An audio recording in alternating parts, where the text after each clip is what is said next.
Hello everyone, hope you all had a good August. This is the first repeat month, because the first one of these I did was last August. Now I'm doing August of 2024, so we're getting into a second year of these. So let's get going. The Walking Dead. The main thing I've been watching this month is The Walking Dead. I've binged the hell out of it. I started it last month. I think at the end of last month I got to about middle of season 4, and now I've finished all 11 fucking seasons. And by the end, I was really ready for it to be over. I was really ready to be done with it. But it did sort of stay good and stay compelling for a lot longer than I thought it would. I thought that after Negan showed up, it would drop off very quickly, because that's when I gave up when it was actually on. I gave up, I think, middle of like season 8. But even up to the very end, I mean, there would still occasionally be a really great episode. I think the season 10 finale, last episode of the second to last season, was the one where we get Negan's backstory with his wife who had cancer, and we sort of see how he became so cold-hearted and evil. And that was really interesting. I thought Jeffrey Dean Morgan did a fantastic job with it, and I can't remember the name of his wife, but his wife in the show was played by his wife in real life, so that the romance felt completely real, and the chemistry was real. That was a nice touch. And there was some great episodes. There was one with Aaron and Gabriel. They're out on looking for supplies, and they bump into Robert Patrick, and it becomes this really interesting kind of tense showdown between these guys, arguing over, is humanity inherently good or inherently bad? And that was really interesting, really philosophical, and I love those two characters. I didn't love Gabriel at first, but he kind of grew on me. He had some great episodes. There was another one where him and the doctor from the hilltop, or him and the doctor from the kingdom are trying to get to the hilltop or something. They're on a journey and they get waylaid. And the whole time it's this man of faith and this man of science talking about, is God real? Are we being guided by God? And they start to see all this evidence. Maybe we are being watched over by God and he is watching out for us. And then it without wanting to give too much away, it leads to this very bleak ending that suddenly flips it, and suddenly Gabriel is like, fuck me, is God watching me? I don't think he is, because this awful thing just happened. That was a really great episode and really endeared me to Gabriel for the rest of the series.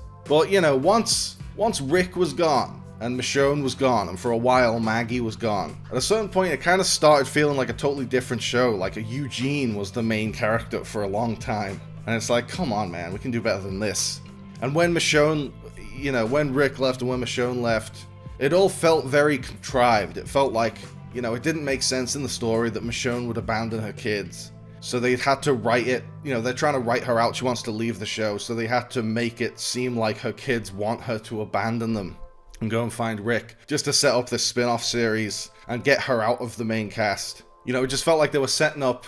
It felt like they were writing the plot to accommodate the actors' schedules, rather than work the actors' schedules around the plot and work the actors' schedules around the story you want to tell. So it all felt very inorganic and very forced. Although Michonne's final episode was kind of interesting, because you have this whole what-if scenario of what if she didn't save Andrea, and what if she didn't become a part of Rick's group, and instead she becomes like one of Negan's lieutenants, and then she's the one who's holding the bat and beats one of them to death, and it's her, so it's like the two parallel universes converge. I mean, it's kind of trippy, but it was an interesting experiment. And after 10 seasons or whatever the fuck, and over 100 episodes, an experiment is a breath of fresh air.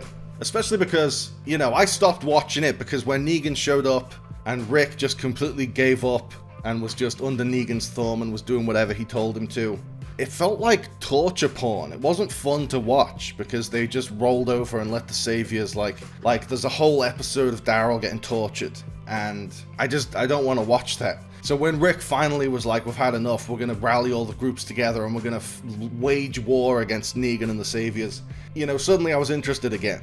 Because that's the Rick Grimes I know. That's the Rick Grimes I know doesn't just roll over and become someone's lapdog. The Rick Grimes I know will do whatever it takes to kill that motherfucker. And so once they got into the all-out war storyline, I think it was called in the comics, it picked up again, and it felt like the show we know and love. And I actually really liked the way the whole war storyline wrapped up, because Eugene, it was so Eugene to immediately become loyal to Negan, because Eugene has no loyalty whatsoever. He'll just do whatever he needs to do to stay alive and to have whoever's the most powerful person protecting him. But then he did something, without wanting to give it away in case anyone actually wants to watch The Walking Dead all the way through like I did, he does something pretty cool to save the day. Like, Rick would have totally lost to the saviors if Eugene didn't do this thing. And so I kind of liked him for that. But then once the saviors are out of the way, then the whisperers come in, and there's the reapers, and eventually it all culminates. There's the Commonwealth is like the last group they contend with, and the Commonwealth is the final season. And that's like the biggest group they've had. It's like a huge community. But the Commonwealth, it just felt like a hodgepodge of all the different tropes and things of all the previous groups. Like the idea that it's this seemingly idyllic community where everyone's happy, everyone pitches in, everyone's fair to each other, but really it's a dictatorship, and really, secretly they're murdering people and they're evil. And the leader of the town literally calls herself a governor. They didn't even try. They literally just call her the governor. And she has this spoilt brat dipshit son who everyone hates, who feels he's entitled to a lot more than he's worth. Exactly like Alexandria with, what's her name? What's her fucking name? Deanna, or Deandra, whatever it was. Deanna. And her son, Spencer. The exact same thing all over again. And again, you just can't wait to see that fucking guy die. So by the end, it had gotten so repetitive, And the ending, this isn't a hot take. I'd already heard this before I even went back to watch the show, that the ending doesn't really feel like an ending because it's more just setting up everyone's spin-offs. And it kind of does have an ending because it does resolve the Commonwealth storyline, and it does leave all the characters who aren't getting spin-offs in a good place. And I loved that Judith had become a major player by that point. I love that there was a time jump, and suddenly Judith is like 10 years old, and she's like a mishmash of Rick, Michonne, and Carl. She's got the sheriff's hat, and she's got Rick's revolver, and she's got a katana. I don't know where they even found, she's got like a child-sized katana. But just the idea that this little 10-year-old kid is going around slaying zombies, I thought was really cool. So on the whole, I'm glad I did watch the show. I'm glad I stuck with it to the end. Because there were some gems, even towards the end. There was a couple of really great episodes. But by the end of it, I was just so done with it. I was really, really excited to be done with it and to watch other things instead. But, if you're like me and you were once a big fan of the show and you didn't make it to the end, and you're kind of curious to see how it all shook out, I don't regret watching the whole show. I kind of do. I'm glad as long as I went in that I did stick with it to the end. But the end, it should have ended much, much sooner. Once you've lost Rick, you've lost the show. It was like, I saw a quote from Quentin Tarantino once where he was saying he likes Star Trek because he likes William Shatner. And the reason he likes Star Trek more than he likes Star Wars is because Star Wars doesn't have William Shatner. And I kind of feel the same way about The Walking Dead. Like, the reason I like The Walking Dead is Andrew Lincoln. I love Rick Grimes. So once Rick's gone, it feels like a totally different show. By the end, it really was like a shadow of its former self. And you still had Norman Reedus as Daryl, and that's great, and that was honestly mostly why I stuck with it, because I still loved watching Daryl. I loved watching him become like a mentor figure to Judith and the other kids. They called him Uncle Daryl, which was really sweet. And Carol was still there, Maggie came back, and as I say, I quite liked Gabriel by the end. I loved Aaron, I loved Rosita was a great character. But I don't know, without Rick, it didn't quite feel like The Walking Dead. But now that I've watched the whole show, I'm thinking I might do a video on it, because it is a really interesting case study, that it was once like the most popular show on TV, and maybe even the best show on TV, or at least I thought so at the time. Or it was the show I most look forward to watching every week. And then it fell massively from grace. There's a lot to talk about, there's a lot to dig into, so I might do a Walking Dead video. Deadpool and Wolverine. I watched this a second time because it was just so much fucking fun. And also, my dad and my sister hadn't seen it, they wanted to watch it, and I went with them. And I sat in the middle of them, so it was fun to kind of hear, which gags they got the most of a kick out of. And I know what's coming, I know, oh, this is going to be funny, and then, hearing the laugh, waiting for the laugh. It was a lot of fun. And, I've seen a lot of people dissect the plot and be like, the concept of an anchor being doesn't make sense. And it's like, well, yeah, but that's just a meta stand-in for main character. That just means main character. And all of it is just metaphors for franchises and studios, and, you don't have to think of it in terms of how does this ripple affect the multiverse lore for the rest of the MCU. That's not what this movie is. This movie is, 20th Century Fox was sold to Marvel. Now Marvel has their assets. And the Void is like, in terms of this movie, the Void is like where Batgirl goes when Warner Brothers decides not to release it. And in the context of that metaphor, it works spectacularly, and it just works as a buddy movie, as Ryan Reynolds and Hugh Jackman as this mismatched pair on this crazy adventure.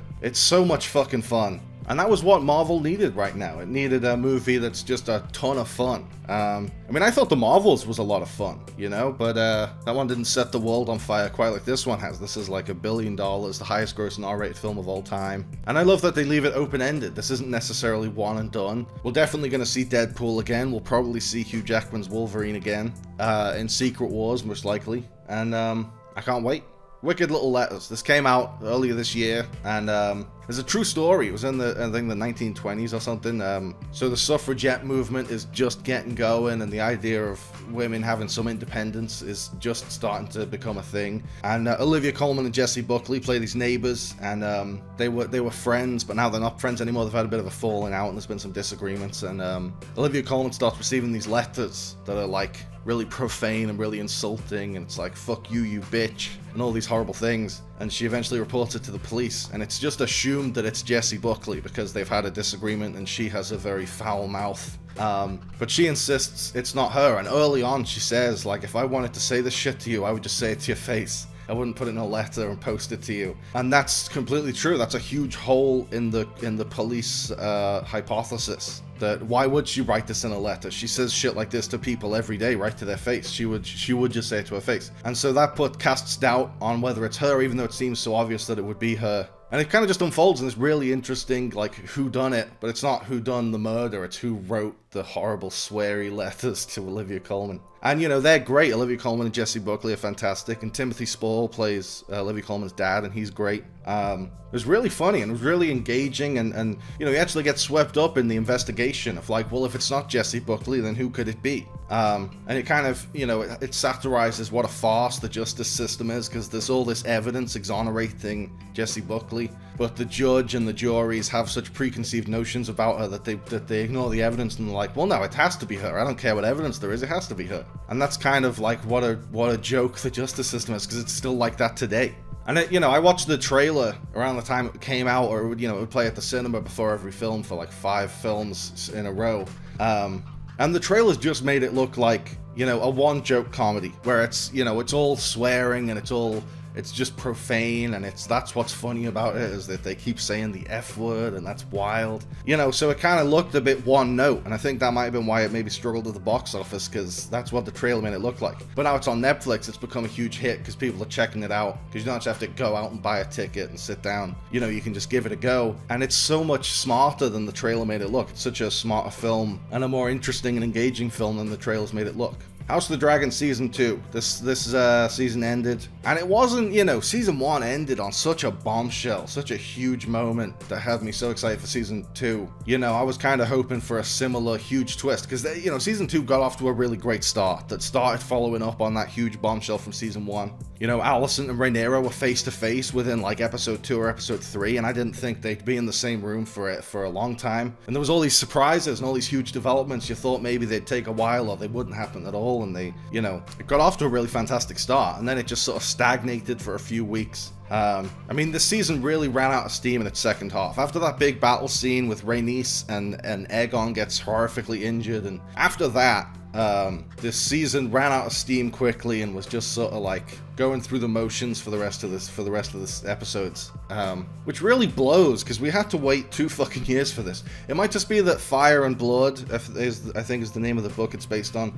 You know, with A Song of Ice and Fire, with the main series for Game of Thrones, they had like a humongous novel to tackle with every season. Whereas with House of the Dragon, the whole show is one book. It's like when they turned The Hobbit into a trilogy the size of Lord of the Rings, when the book is like 1/10 of the size of Lord of the Rings. So it might just be that there's not enough material to have as much game-changing, mind-blowing stuff that Game of Thrones had. But if that's the case, make it shorter. You know, I think they're going to like Season 4. If you don't have enough material for 4 seasons, don't make it 4 seasons. Make it 3 seasons. Make it 2 seasons. Well, it's too late to make it 2 seasons, but whatever. Make it 3. I mean, I get that HBO want to make as much money out of this stuff as they can. But isn't it ultimately going to damage the brand more if you turn it into The Walking Dead, where you keep it dragging it out?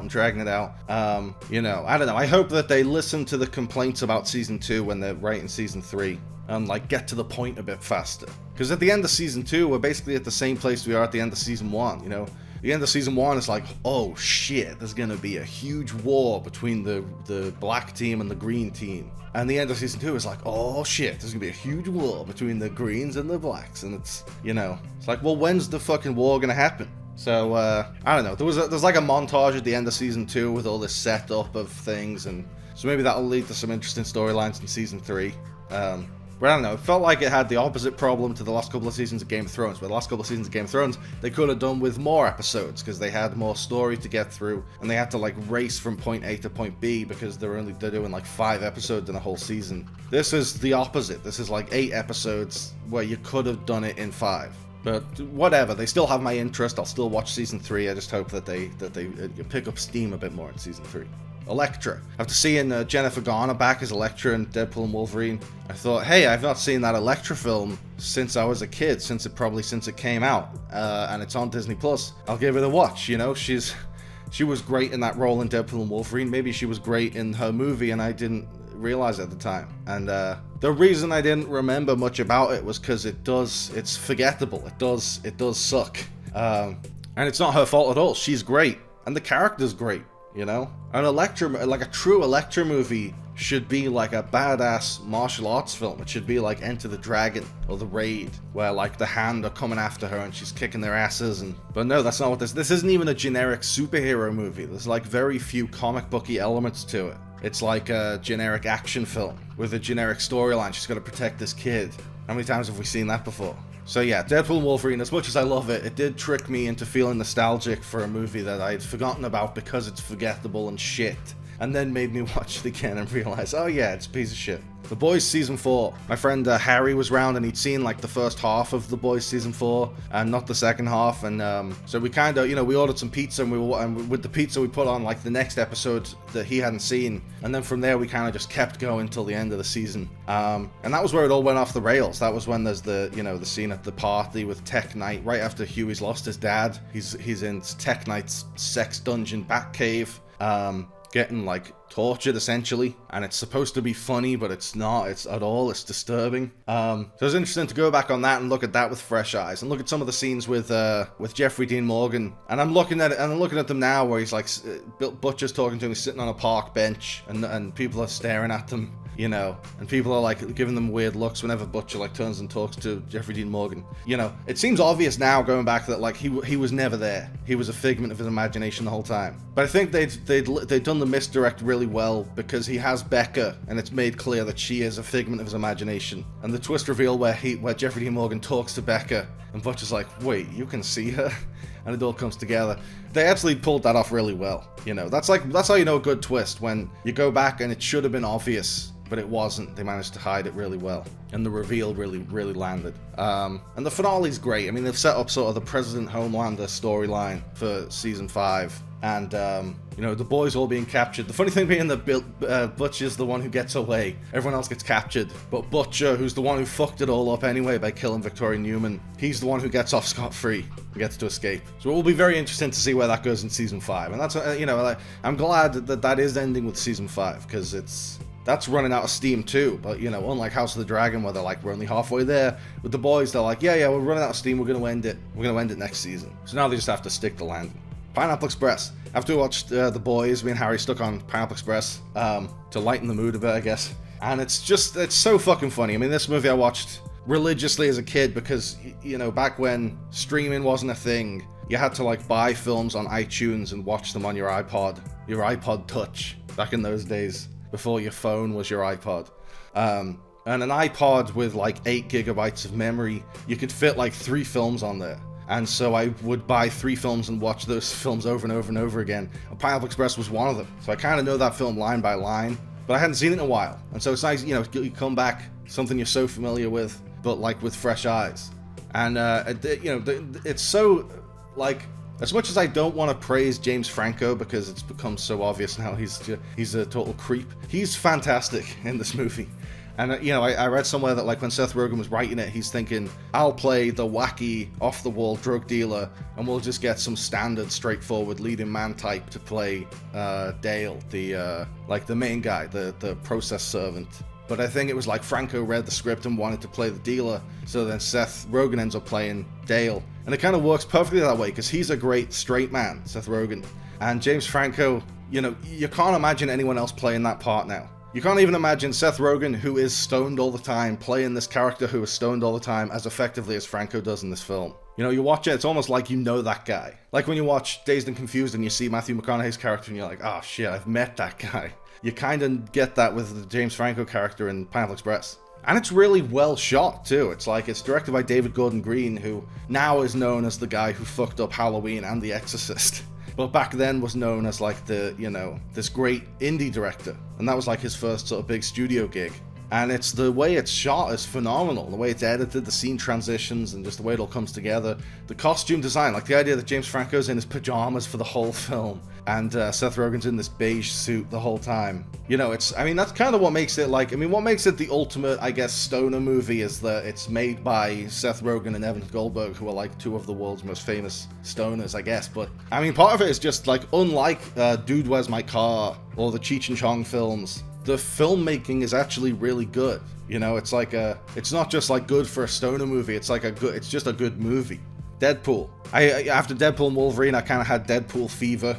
So I went back and watched the first one. I watched the second one quite recently, so I didn't go back and watch that one. Although I watched the Fred Savage PG-13 version, Once Upon a Deadpool. But the first film I hadn't seen in a while. And it's so good. Like, you go back and watch it now, and it just takes you right back to, like, what a fucking breath of fresh air it was in 2016. You know, which was like the height of the comic book movie hype. The Batman v Superman was out, and Captain America Civil War. And it was just like peak superhero craze. And then comes along the superhero film that just tears up the rule book and breaks the fourth wall, and he swears and he gets pegged, and there's blood in all the violent action scenes, and just all these things that comic book movies hadn't really been able to do at that point. Deadpool came over and just fucking did all of it. And it actually, you know, I just did a video of the most rewatchable superhero origin films, and Deadpool's on there because it holds up to repeat viewing. It's not just the origin story. It's like the origin story is intercut with just a standard superhero chasing a supervillain story. And he keeps breaking the fourth wall, and, you know, he knows he's in a movie, and he's cracking all these jokes, and it's a whale of a time.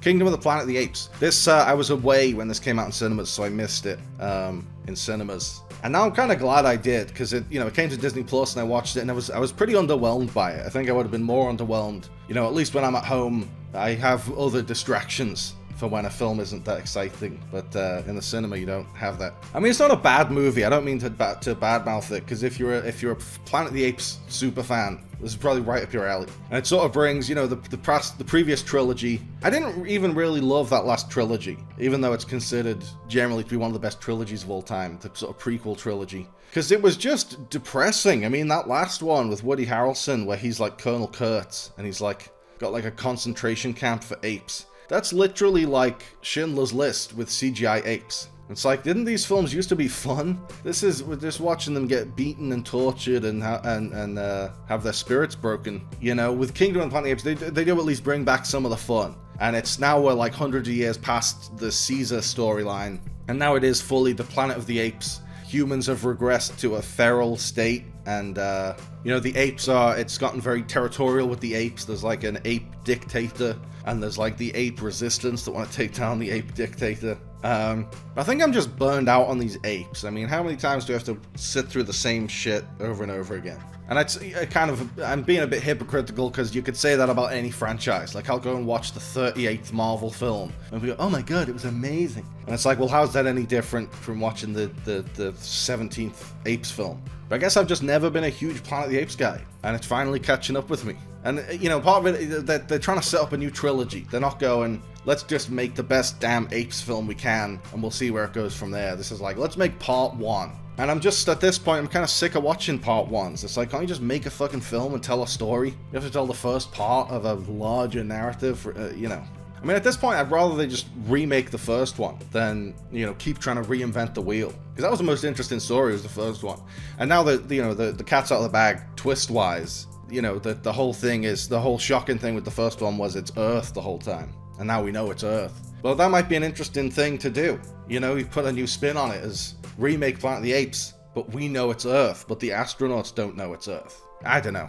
Crap. I went with my friend Liv. We watched Trap, the new Shyamalan film, where Josh Hartnett takes his daughter to a pop concert, like a Taylor Swift style pop concert, and turns out they're using the whole concert as a trap because they know this notorious local serial killer's going to be there, so they've surrounded the place with cops and there's no way out, and everyone's getting checked on the way out. And Josh Hartnett is the killer, so he has to find a way to like outsmart the cops and get out of there. Which I feel like maybe it would have landed a bit better if the trailers had hidden the fact that he's the killer, but maybe that wouldn't have, that's the hook, so that's what gets you to watch it. I might not have been interested in watching it, if you didn't know he was the killer, but that would have been a cool reveal.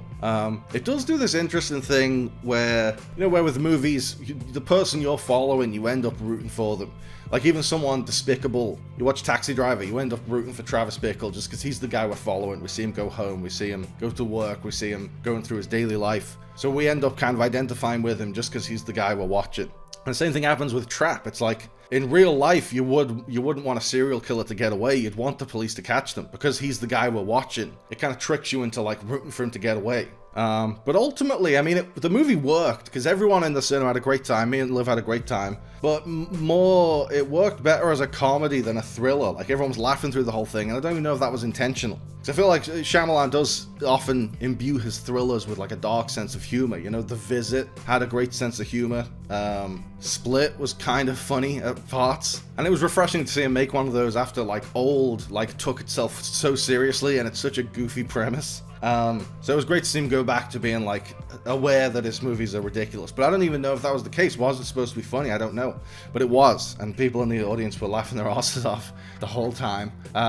There's a lot of like plot contrivances. I mean, we spent most of the film just like pointing out plot holes and pointing out like things that didn't make sense. And that in itself is kind of fun to do. And I loved Josh Hartnett's performance in it. I thought he was wonderful in it because it was so...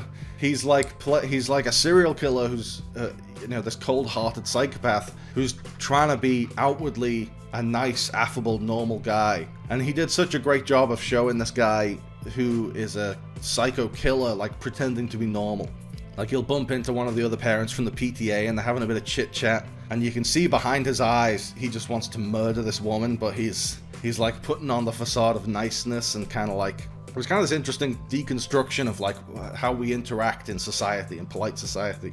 But it was a performance deserving of a much better script, really. And it was kind of cool that like only the first half of the film is at the concert, because the trailer makes it look like the whole thing's set in the concert and it's like Die Hard, it's like just in this one location. But only the first half is set at the concert, and then the whole second half is like all bets are off, where are we going now? But it ultimately, it didn't make enough sense to work as the Hitchcockian thriller it wants to be. I mean, even just the fact that the concert seems to be taking place at like 2 PM. It's like a huge stadium concert, and it's like the middle of the afternoon, it's broad daylight. It was weird.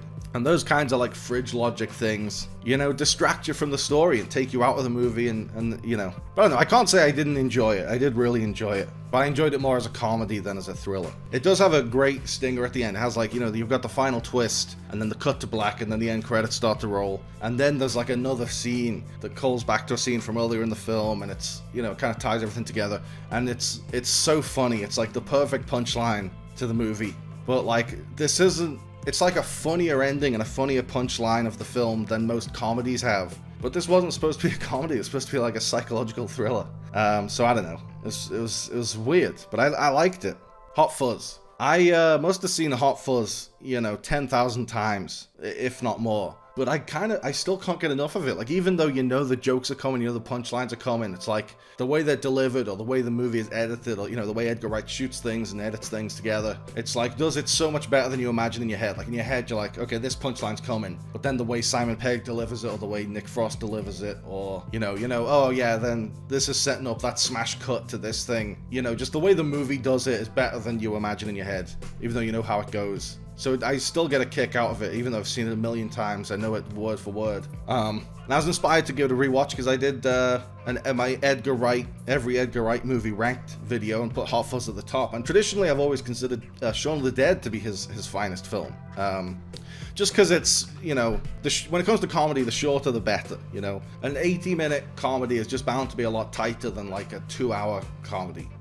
So, you know, Shaun of the Dead runs for like 90 minutes and Hot Fuzz runs for like 2 hours. So Shaun of the Dead just feels tighter. But with Hot Fuzz, they have a lot more plot to get through. They have a lot more going on. And it's still just as tight as Shaun. It's tight at 2 hours as opposed to tight at 90 minutes. It doesn't feel 2 hours. It doesn't feel like it's too long when you're watching it. Because it flies by at a rapid pace. I mean, it feels faster and snappier and tighter than most 80 or 90-minute movies. You know, it's kind of wild. It sets up this crazy Agatha Christie whodunit, and there's all these ins and outs, and all of that actually makes perfect sense. I mean, when Nicholas Angel thinks he's figured it all out and has gone through all the, you know, Sanford Citizen articles and everything and connected all the dots, it all makes total sense. And then the movie has the hilarious sort of subversion of, like, it's not anywhere near that complicated.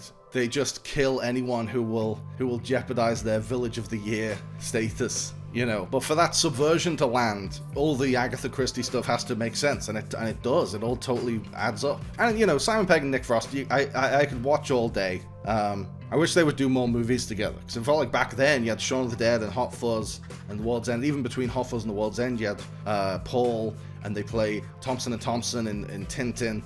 It just felt like they were on screen together all the time, and that hasn't been the case for like a decade now. So it's like, I mean, it doesn't even have to be directed by Edgar Wright. That would be ideal, but I just want to see these two on screen together again. They're like one of the best duos you could imagine, one of the best double acts. They're literally like a modern day Laurel and Hardy. Like, the way their interplay it's perfect. I want to see more of them. Miller's Girl. This is that grooming film with Jenna Ortega is like an English student, and Martin Freeman is her middle-aged teacher who she has a fling with. At the time, it was, you know, it was sold, it was marketed as like the female perspective. It's like, let's take one of these Lolita stories of the grown man who becomes infatuated with the underage girl, and let's look at it from the girl's perspective for once. And then it came out, and you know, Jenna Ortega and Martin Freeman and everyone was saying, like, no, it's not, you know, it may look from the trailer like it's romanticizes grooming, but the film itself doesn't do that. The film itself is much more sophisticated than that.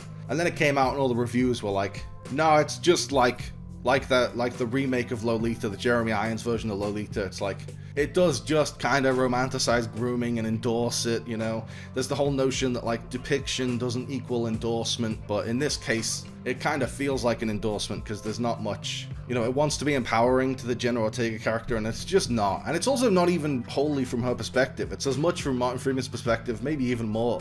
Because you see him in his marriage, and it's not even like a particularly miserable marriage. It's just a normal marriage of two middle-aged people. And I don't know, I mean, I don't even know why I watched it. I suppose I wanted to see just how bad it is, because all these reviews were like, this is so shit, this is so reprehensible. And I was like, well, let's see. And it really is that bad. It's as bad as it's been made out to be. It's a total piece of shit. But it's not even like so bad it's good. It's not even like you can watch it and enjoy how bad it is. It's just a waste of an hour and a half, really. And it's a shame because Jenna Ortega is a fantastic actor, and she's been on such a hot streak with Beetlejuice and Wednesday and X and the Scream films. She's been in all these great things. And Martin Freeman, he was Tim in The Office, and he was in Hot Fuzz, and he's been in a bunch of stuff. You know, I expected better from both of them. They're not even really good in this film. I mean, their chemistry is non-existent. I don't know. I mean, I guess I know why Martin Freeman's character is infatuated with Jenna Ortega's character, because he's a creepy, pervy old man, and she's a beautiful young woman. So that makes sense. But I don't know why she's infatuated with him. You know, he's not even like a sexy, cool, charismatic English teacher. He's just an English teacher. So, I don't know. If they wanted the film to work a bit better, even as it is as a ringing endorsement of grooming, you know, maybe they should have done a few more chemistry tests to make sure that the chemistry will actually be there. But even that is like, well, if you want to make a successful version of the movie you set out to make, it's like, but there shouldn't even be a version of this. This shouldn't be a movie. This shouldn't, you know, who needs to see, like, grooming the movie? You know, the very best possible version of this would have been creepy and lascivious and unnerving. And it's not even the best version of that. It's the worst version of that. The Office. I rewatched The Office this month, because it had been maybe 3 months since I did that last time. But this time I stopped when Michael left, because last time I made it to the end. And it's like The Walking Dead. Those last couple of seasons always feel so much longer than the 7 that came before them. And And like The Walking Dead, you know, once Andrew Lincoln's gone, once Steve Carell's gone, it doesn't feel like the same show anymore. It feels like a hollow shell of the show. And those last seasons just get so cartoonish and ridiculous. And what was once a grounded show about a workplace, you know, The Office becomes like a playground. No one's doing any work. The company, you know, Dunder Mifflin is like on the brink of bankruptcy from the very beginning of the show. But then as it gets to season 8 and 9, they don't even really need a manager in the office anymore. They all just show up to hang out. The office becomes Central Perk. It's where all these friends go to hang out and get into antics and shenanigans. The finale is fantastic though. I might actually just jump ahead and watch the final episode.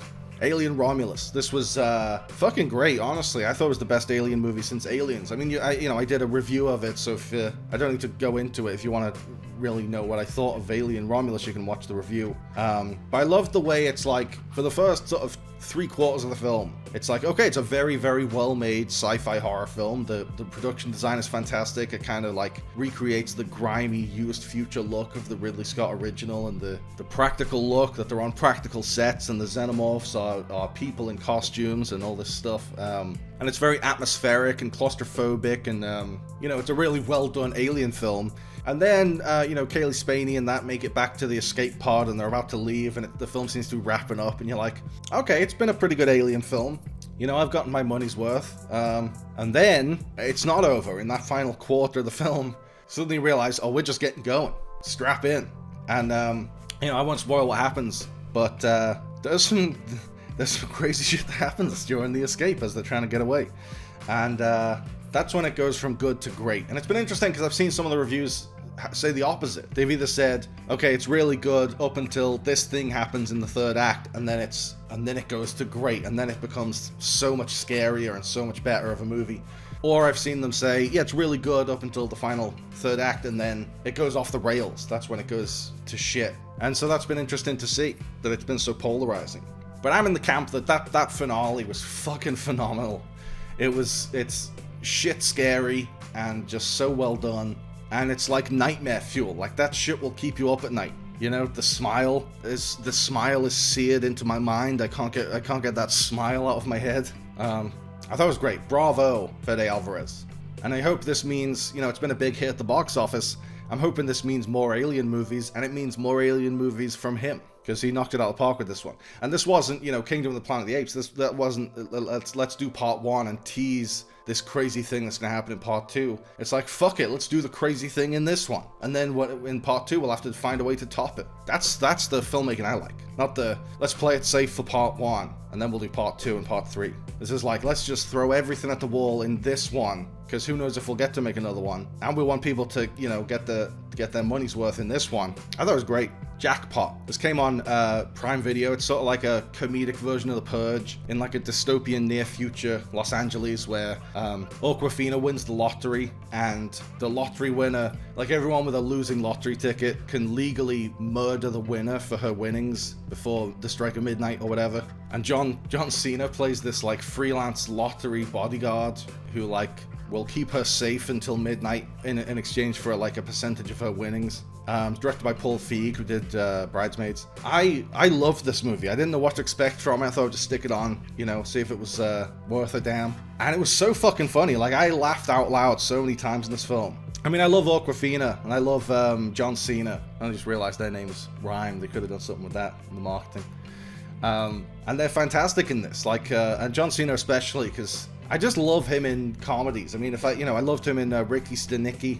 Earlier this year. If that's something I can expect from now on, like every few months John Cena will be in a comedy on Amazon Prime or some streaming service and be hilarious in it, I could totally get down with that. But he's, him and Awkwafina have such a great dynamic in this, where she's almost like the straight man. Like, for her, a world where everyone's out to kill her isn't normal, but for him, that's like another Tuesday. And that they were so perfectly matched in that, I mean, I don't want to give too much away, because it's like the surprise factor is why it's so funny. But if you saw the trailer for this, or you were browsing through Prime, you saw it, and you were like, give it a go. It's actually really fucking funny. It's so much funnier than I thought it would be. And, if you want to watch a good comedy, it's definitely worth giving a go. Johnny English. This is one of my childhood favorites, where Rowan Atkinson plays like a James Bond spoof. It's almost like what if Mr. Bean had James Bond's job. Like everyone else at MI7 or whatever his agency is killed on his watch. And then he's the only agent left, so they need someone to save the world, and Johnny English is the only guy left to do it. And, I used to watch this movie on repeat when I was a kid, and it's like my granddad, who's since passed, but when he was alive and he was in hospital, we brought him this portable DVD player. This was before the time of iPads, and brought him Johnny English, and the idea was like, we'll bring you a new DVD every day to watch. And, so we brought him Johnny English the first day, and the second day we came back to give him a new DVD, and by that point he watched Johnny English like 6 times and was like, I don't want another one, I want to just keep watching this. So we just watched Johnny English over and over again. But it's like, that's a testament to how fucking funny it is. It got like negative reviews. I think it has a rotten score on Rotten Tomatoes. But I don't care what anyone says. This film's a masterpiece. This is one of the funniest fucking films ever made. This honestly, like, the laugh rate is on par with like Airplane and The Naked Gun. It's like that funny. And Rowan Atkinson's so good in it because he plays every single situation totally straight. Almost like a lot like Leslie Nielsen as Frank Drebin, where he's this total buffoonish idiot who's totally unqualified to do his job and keeps fucking things up. But he plays it so straight, and he plays it with like the suaveness and the confidence as if he's amazing at his job. And the juxtaposition of that is just endlessly hilarious. And Ben Miller is such a great straight man as his sidekick Boff. It's one of those movies that's just like gag after gag after gag after gag, and they all land. They're all a huge laugh. And there were 2 sequels. They didn't quite live up to the first one. But the first one, in my humble opinion, is like a comedy masterpiece. And one of the greatest comedies ever made. Alien Romulus. Went back to watch Romulus again, because I'd watched it like 11 o'clock in the morning the day it came out, so I could do my review. And then a couple of days later, my dad and my sister wanted to watch it, so I went with them. And again, I sat in the middle of them, and it was fun to, like with Deadpool and Wolverine, where I can anticipate the laughs. This was like, I can anticipate the reaction to this terrifying shit. Especially like in the third act, when, not spoiling anything, but when that crazy thing happens and that crazy thing appears, my sister's reaction was priceless. She was like laughing, and at first I thought like, oh no, this big twist didn't land. She thinks it looks ridiculous, she thinks it's funny. And then she was like, no, I laughed because it was so terrifying, because I was so uncomfortable. That's like an effective horror film, if you can make someone laugh out of being so nervous and uncomfortable and freaked out. Bottoms. If you've been watching these Everything I Watched videos, around this time last year, I watched Bottoms like 3 or 4 times a month for about 4 or 5 months in a row. And then it topped my top 10 movies of 2023 list. Because I just adored it. It immediately was like one of my favorite films ever made. And the humor was like right up my alley. And the cast are fantastic. And I just loved every second of it. But I haven't seen it for a while. It hasn't popped up in one of these videos for a while because I deliberately avoided watching it for a few months. I was like watching it over and over and over again. And it got to a point like Hot Fuzz where I can anticipate every single laugh. I can anticipate exactly what's going to happen. So I deliberately didn't watch it for a few months so I could come back with fresh eyes. And it wasn't exactly like watching it for the first time again, but it was, I was laughing like I was watching it for the first time, because there were certain things I'd forgotten about, or I'd forgotten how they're delivered, or what this sets up, and then it leads to this, and that kind of thing. So I was glad I made the decision to not watch it for a while, so that when I did watch it again this month, I would get more out of it than if I had just continued to watch it every few days for the whole year. But it's another one like with Hot Fuzz, like with Simon Pegg and Nick Frost. Rachel Sennett and Iowa Debris in this movie are such a great pairing that I want to see them make a bunch more movies. I want to see their Cornetto trilogy. I want to see Emma Seligman, the director, make 2 more movies with Rachel Sennett and Iowa Debris and do more stuff, look into more genres, and put their weird, dark, comedic spin on it. Mulholland Drive, the David Lynch film. I watched this because I was doing a dummies guide for it. That's by far the toughest fucking dummies guide I've ever done. Because with 2001 or with Taxi Driver or The Godfather or Blade Runner, they make sense. I sat down with my notebook and I took notes and I pieced things together, and it made some sense once I started doing that. Mulholland Drive took a much longer time to make some sense of. Because it kind of doesn't make sense. I mean, David Lynch insists that it does have a clear linear story that you can follow, more so than some of his other films like Lost Highway. But I don't know, I could make much more sense of Lost fucking Highway than this. it did help. On the DVD, he listed like 10 clues to understanding Mulholland Drive. So those 10 clues became like the backbone of the Dummy's Guide. But it took a really long time to wrap my head around him. And I've watched this film probably 3 or 4 times. First time being like, I guess when I was a teenager. And it just has never made sense to me. And it still kind of doesn't, but I found a bit of sense in the not making sense that I've managed to turn into this Dummy's Guide. But yeah, that was by far the toughest Dummy's Guide so far. Joyride. This is not the comedy that came out last year. This is I think came out 2 years ago, or it's I mean this is kind of a comedy as well, but it's not the Joyride from last year is a full-blown, straightforward comedy, and this is like a drama with some funny bits. This is a recommendation by my dad. He'd watched it on Netflix and told me to check it out, so I did.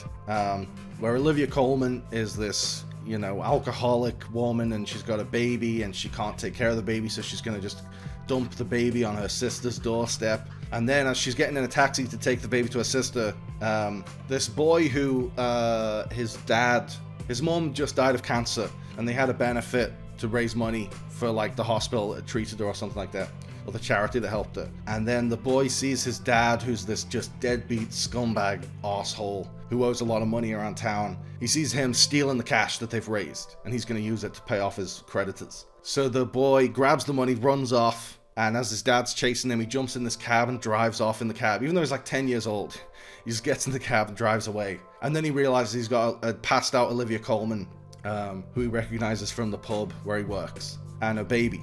And it's, when I lay it out like that, it sounds very contrived, but it's a movie. You just go in, you watch the first 20 minutes, that happens, and you buy it. You just have to buy into it. And then what follows is now they're on a road trip, and they become unlikely friends. And it was really kind of beautiful, to see this grown woman who's so immature and doesn't have her life together at all, opposite this little boy who's just a little kid, but he's like wise beyond his years. He's like more mature than she is. And the whole time they're being chased by the kid's dad because he wants to get the cash back. It's kind of a great movie. And, there's some fun cameos in it.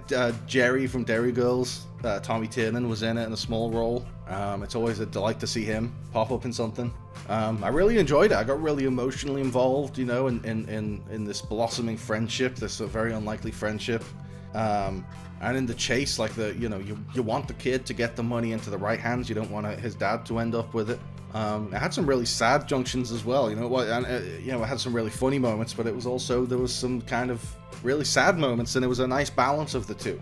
To Leslie. This came out a couple of years ago. I think Andrea Riseborough got an Oscar nomination for the lead role. I think there was even a controversy because there's like very strict regulations on how you're allowed to campaign for an Oscar nomination. I think maybe she'd had like a private screening for some friends who were Academy voters or something, and then the Academy were like, we're going to launch a full investigation into this, and it's like, it's such a fucking joke that they would launch a launch more of an investigation into whether or not Andrea Riseborough got a much-deserved Oscar nomination for this fantastic performance the right way than they would investigate a fucking guy goes up on stage at the Oscars and smacks one of the presenters. Like, what a fucking joke that guy gets his award and his standing ovation and his 20-minute speech. And Andrea Riseborough, who gave a fantastic performance in just a small film that didn't have $30 million for an Oscar campaign, did she get her Best Actress nomination the right way? Fuck the Academy. But whether she got it the right way or not, whatever she did to get the nomination, she definitely deserved it, because this was a great fucking film, completely carried by her performance, which was fantastic. She plays like an alcoholic drug addict who wins the lottery, wins like $200,000 in the lottery at the beginning of the film, and then she goes off, blows all the money on booze and drugs, and then comes back to her hometown penniless. And she's like estranged from her son, who she's done a pretty lousy job of raising, and she can't go to her parents because she's burned those bridges, and she basically ends up like passed out at this motel run by Mark Maron, who was also fantastic in this. And I wouldn't have thought, he wouldn't have been my first choice if you need a guy to do a southern accent, because that's not his accent, and it doesn't seem like it would come naturally to him. But he did a great job with the accent, and did a great job with the performance and with the chemistry with Andrea Riseborough, and he finds her passed out at his motel, and he basically gives her a job for room and board. She cleans the rooms, and she can have her own room and a place to stay. And they start to bond. They both have a troubled family life, and slowly fall in love. It's just really interesting to watch. I mean, it felt like an old 70s movie. It felt like 5 Easy Pieces or something. but, you know, still with a very modern sensibility. It's really terrific. I mean, it's on Netflix in the UK. I don't know where it is anywhere else. But it's definitely worth a watch. She's phenomenal in it. Abbott Elementary Season 3, this finally came back to Disney Plus in the UK. Well, it came back a little while ago, actually, but I was in the heat of The Walking Dead. I was in the throes of The Walking Dead, so I couldn't watch it. But then when I finished Walking Dead, I suddenly had the time to finish Season 3, which, you know, it was only 13 episodes, and it's, you know, the last season I think was like 22. So where's my 22? I mean, I think it had been, the writer's strike, I think, took a toll. So that's forgivable, but I hope we get back to 20 plus episodes, Season 4. But that's like the only complaint I have, is there's not enough of this wonderful, incredible show that I love. Which is a good problem to have, that it's so damn good, I want more of it. That's like the opposite of the issue with House of the Dragon. But yeah, Abbott Elementary just seems to keep getting better. It's like, it was great, it hit the ground running in Season 1, it was fantastic, but then like Season 2 was even better than Season 1, and now I think Season 3 has been even better than Season 2. So I hope the show sticks around for a while, because it seems to just keep going from strength to strength. There's maybe a few too many guest stars this season, if I really wanted to nitpick. You know, this random school in Philadelphia sure seems to be getting a lot of celebrity visitors, you know. Bradley Cooper stopped by. They had a couple of players from the Philadelphia Eagles or the Flyers or some sports team. They were famous. I don't know who they are, but they were famous. And Kevin Hart zoomed in to speak to Janine because she thought she might be his daughter. I mean, that was funny, and Kevin Hart was really funny in it. Bradley Cooper's role actually was, and the athletes were funny in it even, and I don't even know who they are. So I can't even really complain on that level, apart from the fact that there's a lot of famous people. What's supposed to just be a normal, regular school in Philadelphia, a lot of famous people are stopping by. But that's just because the show is so popular that famous people want to be on it. And when Bradley Cooper says, "Hey, I want to be in your TV show," Kevin Hart says, "I want to be in your TV show," you don't say, "No, it would be unrealistic for you to just show up at this school." You say, "Hell yeah, when are you free? When can we film this?" You know, so that's a minor complaint about, like, without a doubt, one of the best comedies on TV. And it's, you know, it's harmless humor, it's wholesome humor, which is really refreshing. It's not cynical in the slightest. You know, it's really, really funny, and the cast are amazing, and the characters are so funny, and they just seem to keep getting more and more, like, settled more and more into the roles, and the writers have figured out more and more what's so great about these characters. And but it's, on top of it being so funny, it's like feel good as well. Like, it feels enriching, you know? Like, it's often called, like, compared to The Office because of the mockumentary style, because Janine and Gregory have this Jim and Pam will they won't they thing going, you know, it's often compared to The Office, and those comparisons are apt. But, you know, the feel-good aspect makes it feel like more like Ted Lasso as well. It's like Ted Lasso meets The Office. It's Ted Lasso in a school. It's just wonderful. If you haven't gone around to checking it out yet, you know, or you're not sure, do I give it a go? Fucking watch it. It's so good.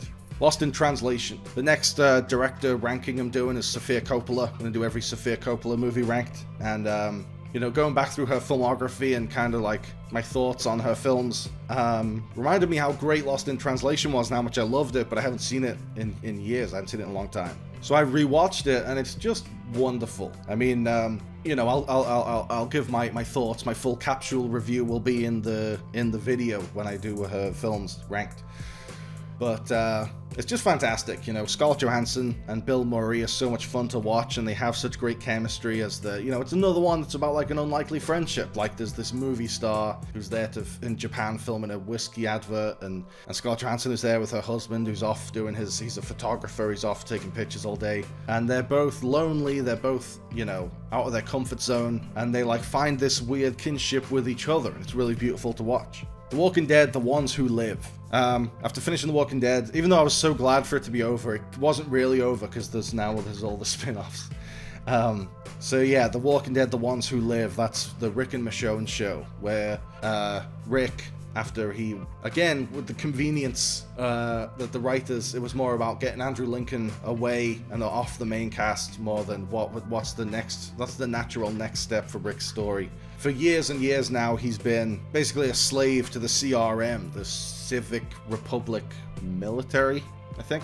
That they have, I think it is the city of Philadelphia. There's like a major city that they have managed to keep intact. And you basically have to work as a slave on the outskirts, killing walkers for them and doing all the busy work.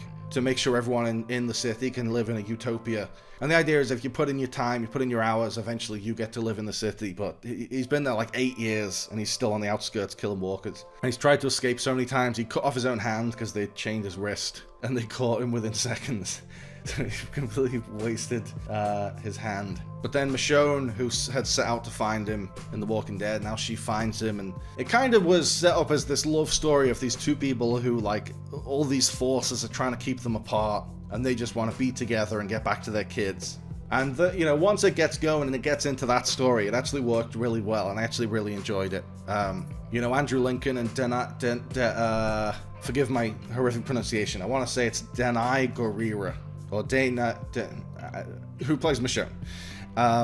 They have fantastic chemistry, and I remember when I was watching the original show and Rick and Michonne got together, I thought it kind of came out of left field. It was like out of the blue. But coming back and watching it now, knowing that they were eventually going to get together, they always had this great chemistry. They always had this kind of semi-romantic tension between them. And she got along really well with Carl. She became like a motherly figure to Carl in Laurie's absence. So it actually made total sense that Rick and Michonne would get together, and she would become like Carl's stepmom and Judith's stepmom.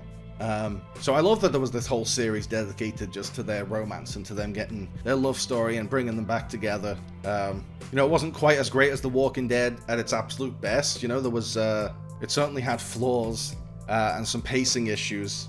Which may have had something to do with the fact that it was originally conceived as a trilogy of theatrically released films, feature films, and it got retooled as a 6-part miniseries. But there's some really good stuff in there. And once Rick and Michonne are actually back together, and it was another one where Rick just sort of rolls over and accepts defeat, and it's like, that's not the Rick Grimes I know. You don't do that, Rick. And once he actually was like, yeah, fuck the CRM, I want to be with you, I want to get back to Judith and RJ, that was when it really kicked off, and that was like episode 4 of 6. So I guess what I'm saying is the second half was good after a really slow and disjointed first half. But it's only 6 episodes, so there's enough good stuff in there for it to be worth watching, I think. Only Murders in the Building Season 4, this has just started. And this is another one where it's gotten crazy with the guest stars. They at least have a reason to have big guest stars this season because they're turning the Only Murders in the Building podcast into a movie. So they've got Eugene Levy playing Steve Martin's character, Eva Longoria playing Selena Gomez's character, and Zach Galifianakis playing Martin Short's character. And Molly Shannon is the executive who's making the movie happen. And it was, the season, by the time this video's out, there will have been 2 episodes, but at the time of recording this, there's only been 1. I thought it got the season off to a good start because it's, it got them out of New York and to LA, and that was an interesting kind of change of scenery. And, the chemistry between the 3 leads is still fantastic, and it still blows my mind that Selena Gomez is able to sort of hold her own in scenes with Steve Martin and Martin Short. That's crazy. But a testament to that she's great, But there's only so many investigations these 3 can do before it starts to really feel repetitive. So I don't know if it can keep going and going, but it hasn't run out of steam yet, so that's good. Pulp Fiction. They were showing this at the cinema. It was the 30th anniversary, and my dad couldn't make it, but me and my sister went, and it was fucking busy. It was like we had strangers next to us, and I don't like that. But it was so cool seeing it. I've seen Pulp Fiction 10,000 times, but I've never seen it on a big screen. And because it's such a funny movie, there's so many big laughs in it, it was fun to watch that with a crowd, and laugh along with an audience. And there's things you notice on a big screen that I never would notice at home, on Blu-ray. Like Maynard, the guy at the pawn shop who called Zed, he has 1 blue eye and 1 brown eye. That means nothing to the story. It's not symbolism or anything, but, it's something I wouldn't have noticed on a TV screen, but I projected on a massive cinema screen, I noticed it. Or when Butch is sort of taking the back alley to his apartment so he can get the gold watch. As he's walking past one of the windows, you hear like a radio advert for Jack Rabbit Slims, which I never would have picked up on that at home, but in a cinema with the massive speakers on either side of you, I picked up on it. And it's amazing to see just like Samuel L. Jackson's performance, like a big close-up of Samuel L. Jackson giving the Path of the Righteous Man speech. It is so cinematic, and his voice is so booming. And all it is, he's in an apartment. It's this little $8 million indie movie. He's got but you put that camera on a face that is as expressive as Samuel L. Jackson's, and a voice that's as booming as his, giving a badass speech. Suddenly this little indie movie becomes like as big and cinematic as a $100 million blockbuster, and you really appreciate that on a big screen. Adam Sandler, love you. This is Adam Sandler's new stand-up special on Netflix. And I loved his last one, 100% Fresh or whatever it was called. That was like his big comeback to the stage.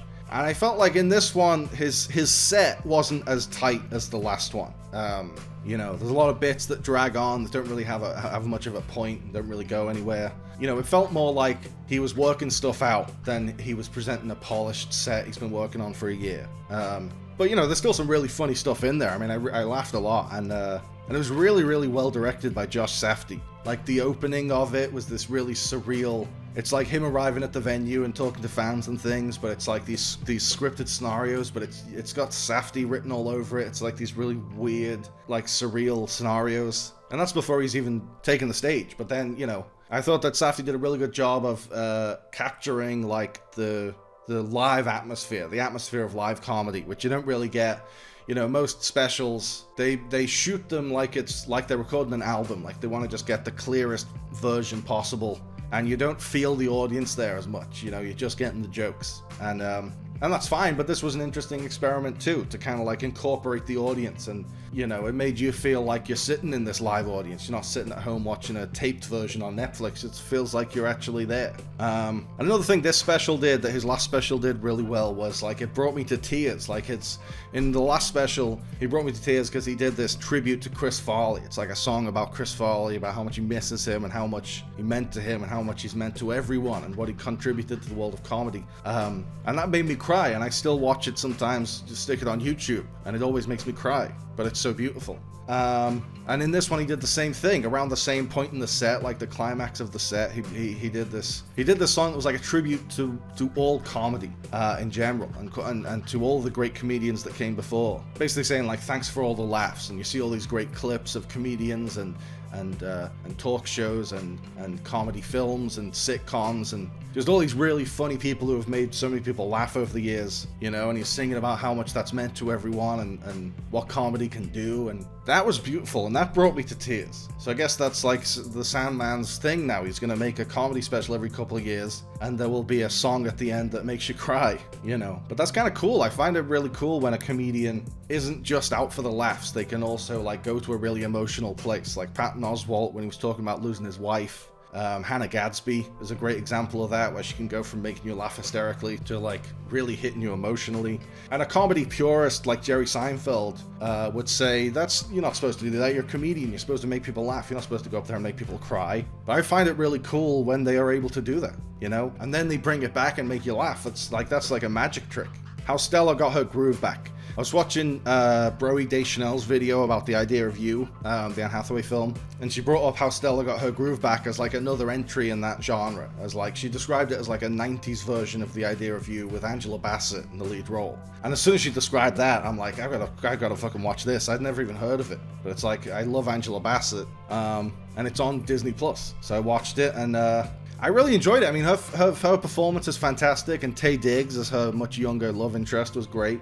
I don't think it's as good as The Idea of You, because The Idea of You, even though it looked like fluff, it looked like, I mean, it frequently is described as Harry Styles fan fiction, but that's not really what it is. You know, that they really dig into the stigma of the cougar, the stigma of the older woman with the younger man. You know, what that means in society, and the double standard of how men don't face the same judgment for dating a much younger woman. You know, The Idea of You did a really amazing job of sort of digging into that. And how Stella got her groove back didn't really. I mean, like, Taye Diggs' mom is very judgmental, and points out that, like, there's only a year's difference between her and Angela Bassett, and she's, you know, describes him as her baby boy. And all of Angela Bassett's friends are very judgmental about the fact she's with this younger guy. But the movie doesn't really do anything with it. It's like, just over and over again, she'll get really frustrated with him for being really immature, and he'll get frustrated with her because she sees him more as like an accessory than like a real person or a partner. But it just would, over and over, they would have that argument, and then they would have sex, and then they would have the argument again, and then they would make up and have sex, and then have the argument again and make up and have sex. And, you know, it didn't dig into the double standard of when it's the other way around, no one bats an eye, but when it's an older woman, a younger guy, that suddenly is the worst thing in the world. You know, but it's purely just for Angela Bassett's wonderful performance. It's definitely worth watching, but it's not, you know, if you really want to see a film that digs into these themes more, The Idea of You is probably the better choice. The Walking Dead Daryl Dixon. After I finished the Rick and Michonne show, The Ones Who Live, I watched the Daryl show. And this one's weird because, The Ones Who Live did follow up on what they'd set up for Rick and Michonne's story in the main show. That Rick's out there somewhere and he's still alive, and he wants to escape and get back to his family, and Michonne goes out there to find him and bring him back. And, The Ones Who Live followed up on both those plot threads, brought them together in, kind of an organic way. But with Daryl Dixon, it's like he set out to find Rick and Michonne, and now he's in France. Which, the first episode makes it look like he set out in a rowboat from America, passed out, drifted across the entire Atlantic Ocean, and washed up in France. And that's not quite what happened. It does, later on, they do a flashback and explain how he ended up in the middle of the ocean, how he ended up on the boat, and how he ended up washed up in France. But it does seem completely random. He's supposed to be out there finding Rick and Michonne, and now he's in France, and this sort of convent of nuns have him transport this boy across the country. And so it kind of plays, like a third-rate version of The Last of Us, with Daryl in place of Joel and this little kid Laurent in place of Ellie. And Daryl works great as a Joel figure because he's just such a lovable character and he's a badass. But where Joel goes on this journey where he's so closed off and he's so not open to the idea of being a dad, and he eventually has to face but being a dad is what I'm supposed to do, and I love this kid, and I want to protect her. Daryl doesn't have to go on that journey because he, apart from the fact he wants to get back to America, he does like kids, and he is open to being a father figure because he's already kind of a father figure to Judith and RJ and all these other kids back in America. So he doesn't really have to go on a journey to care about Laurent. He kind of cares about him immediately anyway. And Laurent doesn't work as an Ellie figure because he's not as lovable as Ellie. Because in The Last of Us, it's most video games, you get to make the choices and drive the story. But in The Last of Us, the story's being told to you. And Joel makes the choices, you just have to do what he wants to do with the controls. But if it was one of those games where you get to choose, if they gave you the option, you can just walk away from the hospital, let them kill Ellie and make a cure and save the world, or you can go back and kill all the Fireflies and save Ellie. I would do that every single time. I would make the same choice as Joel every single time.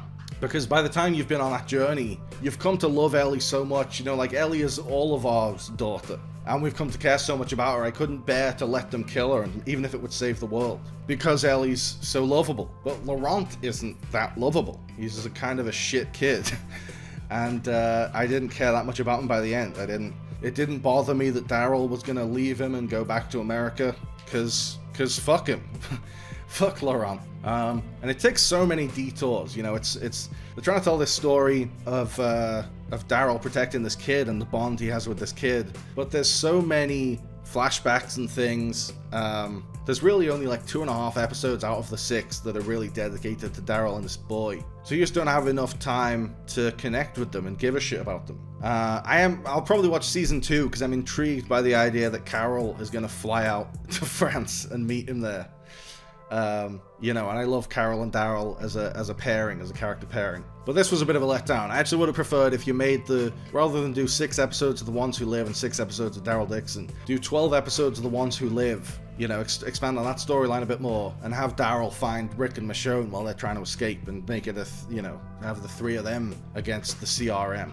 I don't know. Joyride. This is the comedy from last year, which I just love so much. I've watched it sort of every few months since I first watched it last year, just because it's probably my 3rd or 4th time now, just because it's so funny, it's so good. The characters are so lovable, and the story is just so great and engaging, and but above all, it's so funny. And if it hadn't had a car crash of a marketing campaign, and it had actually been marketed for the wonderful, feel-good, hilarious movie it is, it would have been a massive fucking hit. It's as good as Bridesmaids, it's as good as The Hangover, it's as good as any of these big blockbuster comedies that have captured the world. It just was marketed horribly, so no one knew about it. But it's so fucking good. And it really beautifully balances the raunchy R-rated stuff with the sweet, heartfelt character stuff. And it's really hard to pull off that balance. Judd Apatow makes it look easy, but it's not easy, and Joyride does it fantastically. So if you want to see a good comedy, check out Joyride. It's hilarious. Maybe don't watch it with your parents. There's some NSFW stuff in it, but watch it. Tales of the Teenage Mutant Ninja Turtles. This is like the TV adaptation of Teenage Mutant Ninja Turtles Mutant Mayhem, the movie that came out last year, which also was phenomenal and was also hilarious and a really heartwarming, beautiful movie. And I can't wait for them to do the sequel, but in the meantime, they've done like a Nickelodeon cartoon series with the same voice cast. Even Io Adebari is in it as April, and all the kids who played the 4 Turtles are back, and they're wonderful. Jackie Chan isn't in it as Splinter. They have this whole running gag where Splinter is speaking vermin to impress his girlfriend, so he speaks gibberish, which is like, fair enough. You're not going to get Jackie Chan to do 10 episodes of a Nickelodeon show, but I can't believe they got Io Adebari to do it. She's huge now. She's like one of the biggest stars in the world. But I suppose voice acting isn't a massive time commitment. And April isn't. She's featured heavily in episode 1, but she's not a huge role going forward from there. But it's a good show. I mean, I don't think it's quite as transcendently amazing as the film was, but it's, you know, it wasn't going to be. It's the TV adaptation. It wasn't going to be as great as the film. But it's, you know, a worthy addition to it. The animation's very stylish, and it's very funny and very sweet, and the characters are all, you know, the writing is just as sharp, where it's not, they didn't just regress to making the Turtles one-note archetypes. They maintained this sort of idea that they're these complex, angsty kids from the film, carries through into the TV show. I haven't quite finished it yet. I'm only a few episodes in, but I'm really enjoying it so far. So yeah, there's everything I watched in August. We kicked off the second year of these Everything I Watched videos in style. There was some surprises. I didn't expect Jackpot to be as fucking hilarious as it was. I didn't expect House of the Dragon to be as underwhelming as it was. Some things weren't surprising at all. Miller's Girl, I expected to be terrible, and it was terrible. But yeah, there we go. So what have you all been watching in August? Let me know in the comments if you've got any recommendations. Because, you know, now that I've finished The Walking Dead, I've got a hole in my heart. I need a new show to binge. So yeah, let me know your recommendations, and I will speak to you at the end of September. Thanks for watching, guys. I hope you liked the video. Remember to like and subscribe and click on the little bell. And also seize the day and call your mom and be kind to yourself.